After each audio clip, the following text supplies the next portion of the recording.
Dear students, आज हम आपको लॉ ऑफ एक्सपोनेंट के बारे में कुछ बताएंगे। और ये लॉ ऑफ एक्सपोनेंट जो होते हैं ये बहुत ही इंपॉर्टेंट होते हैं मैथमेटिक्स के कैलकुलेशन में।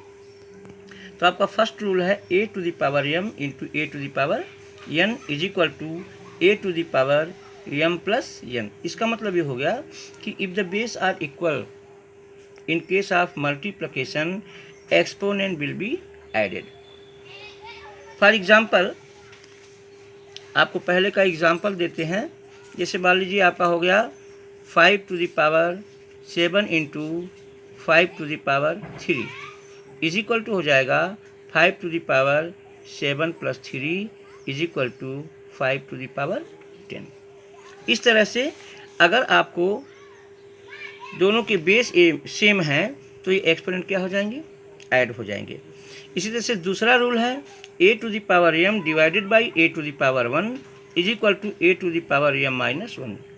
Similarly if the base are same in case of division exponent will be subtracted.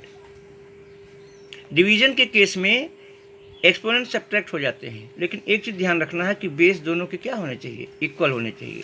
अब इसी एग्जांपल को हम ले लें अगर, तो यहाँ पे अगर लिख दें हमको सेकेंड में एग्जांपल लेना है तो हो सकता है 5 टू द पावर 7 और divided by 5 to the power 3 is equal to 5 to the power 7 minus 3 is equal to 5 to the power 2।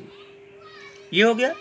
इसके बाद अगर पावर पर पावर है तो ये क्या हो जाता है, मल्टीप्लाई हो जाता है। a to the power m whole to the power n is equal to a to the power m into n। अब इसका अगर हम एग्जांपल लें तो ये हो जाएगा आपका 5 टू द पावर 7 और whole to the power 3 is equal to 5 to the power 7 into 3 is equal to 5 to the power 7 3 जा 21। And similarly a to the power m into b to the power m is equal to a into b to the power m। इसमें भी आपका exponent equal होना चाहिए। इसमें base different हो तो चलता है, ऐसी कोई बात नहीं है। सपोज दैट आपका फोर्थ एग्जांपल हो गया 3 to the power 4 into 4 to the power 4 is equal to, दोनों के एक्सपोनेंट सेम है, बेस डिफरेंट है, तो यहाँ पर आप लिख सकते हैं equal to 4 into 3 whole to the power 4, 4 3 जा 12 होल टू द पावर क्या हो गया 4। अब इसके बाद अगला है आपका a इंटू बी, इसी का अपोजिट है a into b whole to the power m is equal to a to the power m into b to the power m। इसी का ये क्या है, अपोजिट है, तो इसको बहुत ज़्यादा आपको एक्सप्लेन करने की ज़रूरत नहीं है। और यहाँ पर वही चीज़ है a बाई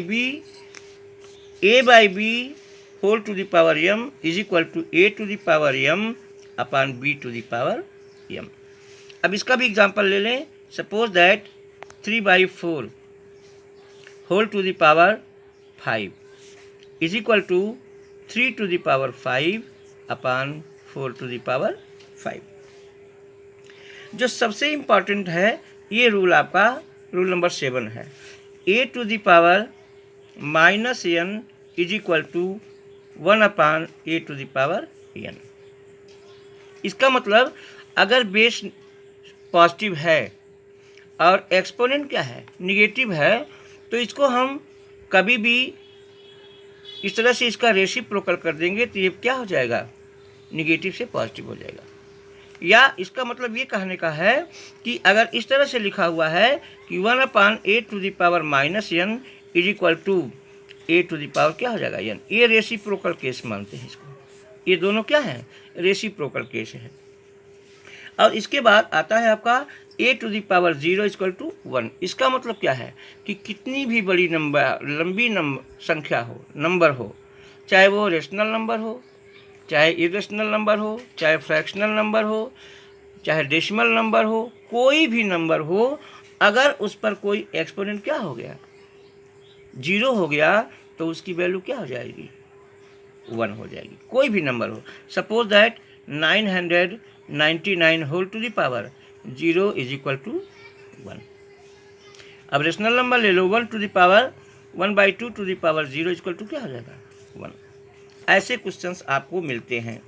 अब यहाँ पे ये जो 9 और 10 है, इसी पर आपको x की वैल्यू फाइंड करने को मिलती है। If the base are equal exponent will also be equal. Suppose that अगर ये हो गया आपका 5 टू द पावर 4, ये तो मैथमेटिकल में वही चलेगा, लेकिन इसमें अगर ऐसे is equal to 5 to the power x, ये दोनों के क्या हैं, आप देख रहे हैं बेस दोनों के क्या हैं, इक्वल है, तो x की वैल्यू क्या हो जाएगी, therefore x is equal to 4। And similarly if the base are equal, यहाँ देखो एक्सपोनेंट बेस आर क्या थे, इक्वल थे, और यहाँ पे क्या है, यहाँ पर भी हमने थोड़ा गलत लिख दिया, यहाँ पे होना चाहिए a टू द पावर, ये हमने इसको गलत कर दिया। यह आपका फार्मूला है a to the power m is equal to b to the power m, therefore a is equal to b, ये होता है। इसका मतलब क्या है कि अगर एक्सपोनेंट इक्वल है तो in case of equality base will also be equal, ये होता है। तो इसको आप अगर हम करते हैं तो आप जैसे मान लीजिए आपने लिख दिया कि 4 to the power 5 is equal to x to the power 5, तो यहाँ पे दोनों के एक्सपोनेंट क्या है, इक्वल है। तो in case of equality if the exponents are equal so that base will also be equal, therefore x is equal to 4। ये हो गया आपका एक्सपोनेंट का पूरा फार्मूला है। इस फार्मूले को आप लर्न करेंगे। लर्न करने के बाद कल हम आपको एक नया वीडियो डालेंगे जिसमें एक्सपोनेंट पे आपको सॉल्यूशन मिलेगा। यह exponent law of exponent class 9th के बच्चों के लिए स्पेशली है। वैसे कोई भी बच्चा इसको जो भी क्लास 8th में पढ़ता हो, 9th में पढ़ता हो, 10th में पढ़ता हो, तो ये सब फार्मूलाज उसके लिए भी अप्लाई करते हैं। अब इसके बाद हम कल आपको इस वीडियो में मिलेंगे। अपना और अपने परिवार का ध्यान रखिएगा। नमस्कार।